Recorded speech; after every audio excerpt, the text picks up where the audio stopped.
The Bloody Car Mystery, a murder with no clear motive. In 1987, a gold Ford Crown Victoria was found parked on the side of Interstate 5 near Los Angeles, California.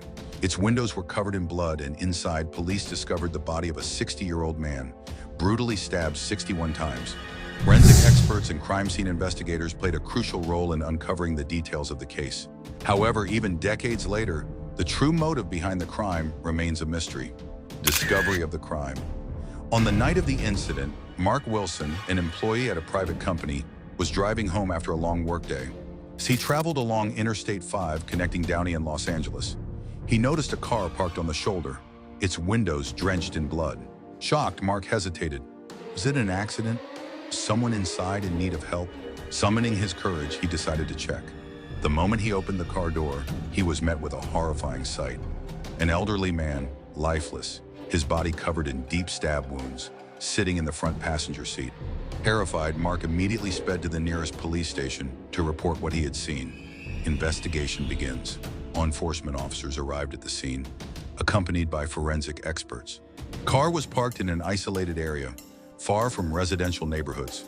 Blood trails stretched for nearly 600 meters outside the vehicle, indicating that the attacker might have sustained an injury during the assault. On examining the body, the coroner confirmed that the victim had suffered 61 stab wounds, most of them targeting the heart. However, surprisingly, his wallet and personal belongings remained untouched, ruling out robbery as a possible motive. This led investigators to suspect that the attack was fueled by deep-seated revenge or another, yet undiscovered reason. Identifying the victim. A driver's license found in the victim's pocket revealed his identity. Richard Rick Bellamy, a 60-year-old retired U.S. Army officer from a wealthy family in Beverly Hills, California. After leaving the military, he had established a used car dealership in Los Angeles, where he lived with his third wife, Karen Bellamy. Uncovering key clues.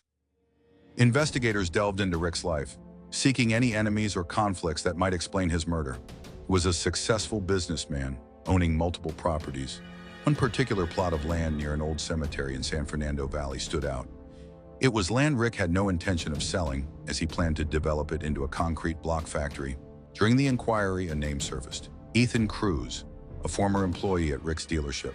Ethan had been fired after Rick discovered he was stealing money from the business. However, despite his dismissal, Ethan frequently returned to the dealership, greeting Karen with an unusual familiarity, calling her Mama Karen. Was Karen involved? At first glance, Karen had no clear motive to harm Rick. After all, she already had a legal power of attorney, granting her full control over his assets. However, investigators soon uncovered tensions between the couple. Karen believed Rick was too frugal and resented his refusal to let her maintain a relationship with her son from a previous marriage. Breakthrough in the case. 4 days after the murder, Jeffrey Bellamy, Rick's son, came forward with a crucial memory.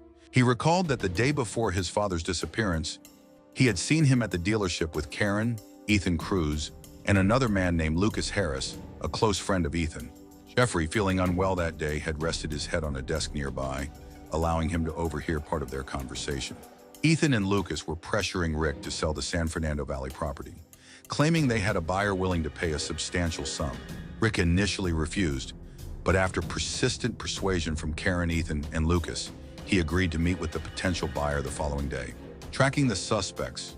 While searching through Rick's belongings, detectives found a hand-drawn map on his desk, pinpointing a cafe in Boyle Heights, his intended meeting spot with Ethan. Police visited the cafe and showed Rick's photo to the staff. A waiter confirmed that Rick had arrived that day, spent less than 10 minutes with two young men, and then left with them in his car, heading toward the freeway. When questioned, Karen initially denied knowing anything, but under pressure, she admitted she had been present at the dealership meeting where Rick agreed to meet Ethan and Lucas, and then led investigators to Ethan's residence, where both Ethan and Lucas were arrested. During interrogation, detectives noticed fresh wounds on both men's arms. Forensic tests later confirmed that their blood matched the traces found at the crime scene, solidifying the case against them. Chilling confession. Under intense questioning, Ethan and Lucas admitted that Karen had orchestrated the entire crime. She had promised Ethan $50,000, a new car, and half ownership of Rick's dealership in exchange for getting rid of her husband. On the night of the crime, Ethan and Lucas lured Rick into the car. Once they reached a deserted area, Lucas pulled out a knife and began stabbing Rick, before Ethan took over and continued the assault until they were certain he was dead. During the attack, both men sustained injuries from the blade, which explained the blood trails found outside the vehicle. After committing the crime, they drove straight to a Los Angeles hospital, claiming they had been injured in a street fight. Justice is served, but the mystery remains. Karen, Ethan, and Lucas were all convicted and sentenced to the maximum penalty under the law. However, even in her final moments, Karen refused to disclose her true motive. Was it purely for financial gain? Deep-seated grudge? Or was there another hidden reason that died with her? Final thoughts. The most chilling aspect of this case was Rick's unwavering trust in his wife. He had given her complete control over his assets, yet she conspired against him. Similarly, Ethan, whom Rick had once employed, repaid him with betrayal. This case serves as a haunting reminder. Sometimes the people closest to us are the ones we should fear the most. Rest in peace, Rick Bellamy. May justice prevail.